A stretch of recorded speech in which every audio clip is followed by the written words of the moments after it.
When using text fields and entering text into them, sometimes when our keyboard loads up, we can't really get rid of our keyboard, it's just stuck on the screen. So we need to be able to add a method to dismiss the keyboard when we're finished using it.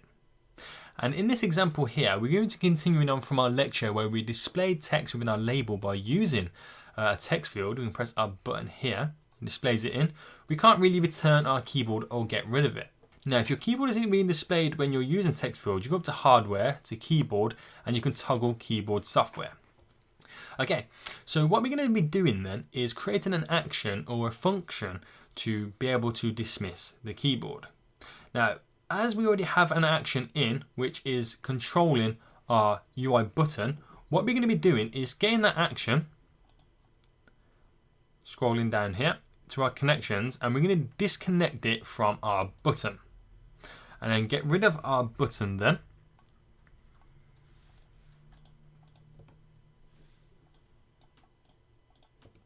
From our view, there we go. Push our label up a bit further. We're then going to select it and go back to our action and then place that action onto our UI text field. And then the action we're going to select is did end on exit. So what's basically going to happen then is we've placed that action onto our text field.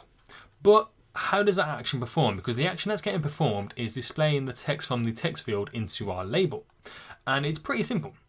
So what we're going to do is back into our main.storyboard, select our text field there, go to our attributes inspector, and for return key, select it from default to done.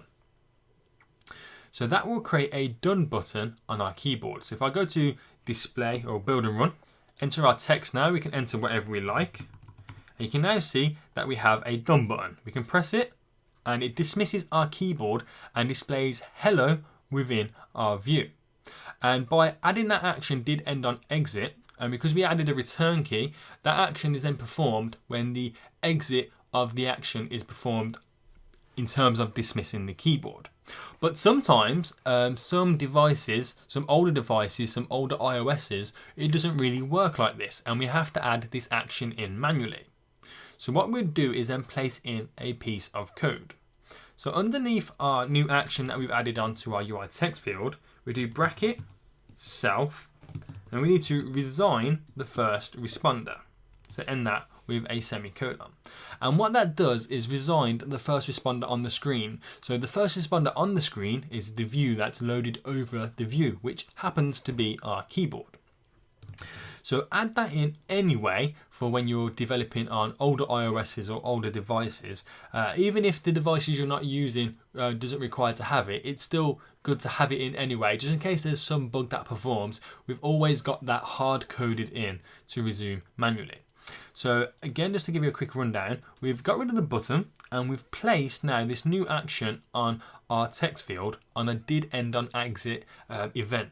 So the action will only perform when the done button is pressed, and by pressing that done button it ends the action, and by ending the action it triggers the code within our button, which displays the text in our label, and it's going to resign the first responder, which dismisses the keyboard both manually through code, but because we're using new iOSs in this example, in iOS 9, we can press our done and it goes anyway.